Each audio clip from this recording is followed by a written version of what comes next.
Hello and welcome to Psych 35, Death, Dying, and Bereavement. I'm Mark Stanford. I'll be your faculty instructor for this online semester. And I wanted to take a few minutes just to give an orientation and an introduction to this course. Death, dying, and bereavement are fundamental and pervasive aspects of the whole human experience. In the absence of a formal understanding and appreciation of this aspect of the human experience is a way that might result in unnecessary suffering, loss of dignity, alienation, and really an overall diminished quality of living. And you'll see why this statement is the way it is as we get into the course. Therefore, to counter these unnecessary suffering and loss, education about death, dying, and bereavement is an essential component of the educational process at all levels, both formal and informal. And interestingly, I came across an article in Wall Street Journal a few years ago, and it was saying, talking about the expansion based on the interest of colleges and universities offering courses on death, dying, and bereavement. Now, we've had courses for decades, but they were not the most popular one because students had a misconception as to what the course was really about. But since then, really in the last 5 or so years, there's been a huge expansion because of a growing interest. And this article was called Why College Students Are, quote, dying, unquote, to get into death classes. And the subtext, the subheading was, thousands of college courses on death and dying are being held nationwide and teaching lessons about life. And I think that's kind of our overall mantra for Psych 35 is through the study of death, dying, and bereavement, we really are learning lessons about life. And as Dr. Eileen Cupit, professor of human development at University of Wisconsin, says, death is really coming out of the closet. And Dr. Cupit is also the president of the Association for Death Education and Counseling. I bet you didn't even know there was a Association of Death Education and Counseling. For those of you who are going into the helping profession, whether it's behavioral health and psychology, social work, school counseling, or medical, nursing, or physician assistants, or even physician, it's just a matter of time before you come into contact with death, dying, and bereavement, either through yourself, but with family members and friends, or with your patients. And so really to understand the science and the research on the multidimensional aspects of death, dying, and bereavement really is key to life and to your career choice. So there was an annual conference from the Association of Death Education and Counseling, and a few years ago it was at Hollywood. Interesting choice of places. Nonetheless, there were hundreds of death educators, clinicians, medical professionals, funeral and hospice workers, clergy, social workers, and psychologists who attended. And the growing academic field in death, dying, and bereavement even has its own formal professional journal called Death Studies. And many professors who teach classes on death and dying have doctorates in health or psychology and or have lengthy experience as healthcare practitioners. And as psychologist Herman Feifel of Brooklyn College has stated, the democracy of death encompasses all.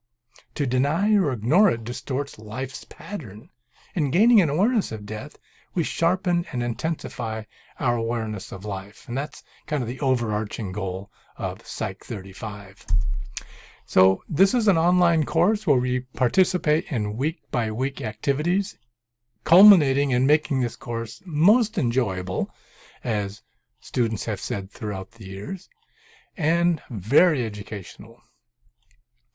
This course includes a weekly combination of essential readings from a world-class textbook, interactive discussions with fellow learners, and written assignments on stimulating, thought-provoking topics related to the subject matter.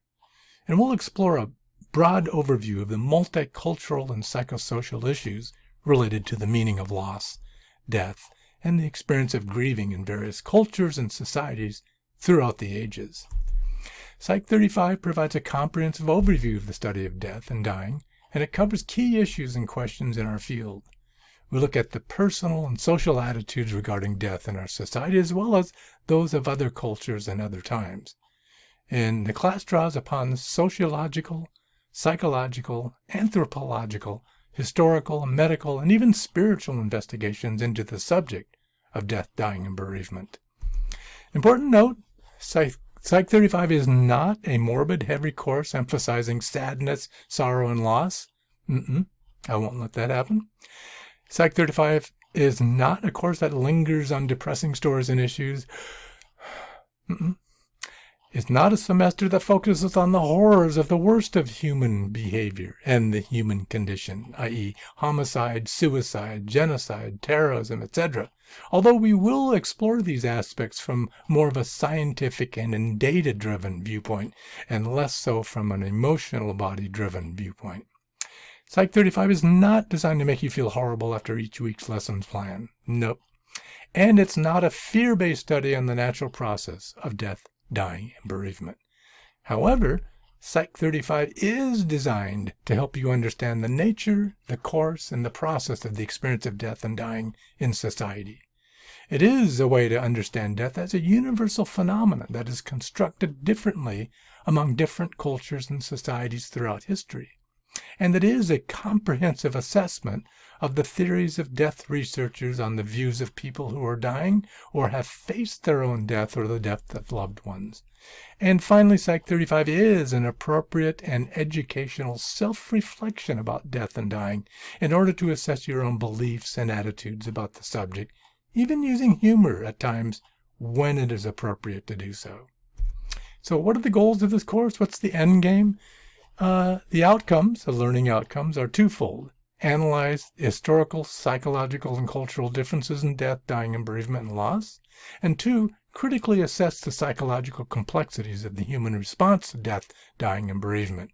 And the best way to do that, among other ways, is to allow yourself the opportunity to read through an excellent textbook, a world-class textbook on the subject, and that is the one we're using here.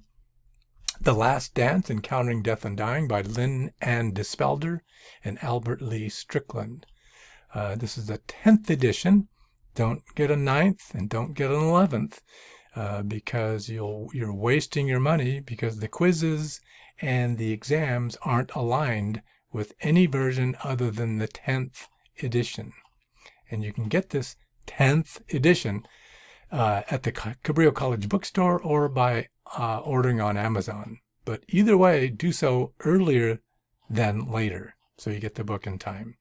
And finally, I wanted to talk to you a little bit about the Cabrillo College Psi Beta Honor Society and the Psychology Club. You may not even know this, but Cabrillo College has a Psi Beta Honor Society for psych majors and the Psychology Club for interested others. Psi Beta is actually a national honor society for students who are attending two-year colleges.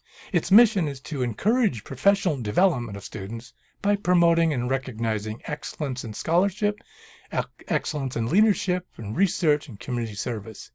Membership is offered through the Cabrillo College Psi Beta chapter, of which I am the chair, thank you, and is open to students who maintain a minimum GPA of 3.25 and who have completed a college-level psychology course with a grade of B or higher.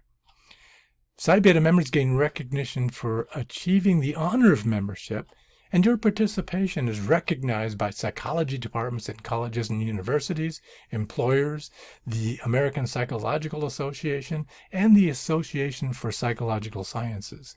So there is free student membership in both these organizations, by the way.